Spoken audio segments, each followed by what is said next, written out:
Assalamu alaikum dear kids. Today we are going to learn about birds. Do you remember the living things? What are the living things?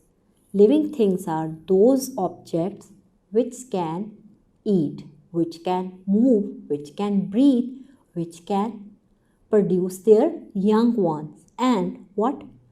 And they can grow. Now look at the given pictures. All of these are birds, and birds are living things. They have feathers and beaks. Do you have a beak? No. Does a cat has a beak?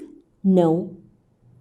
Only birds have beaks and they lay eggs. They can fly in the air. Can animals lay eggs like tiger, like lion? No.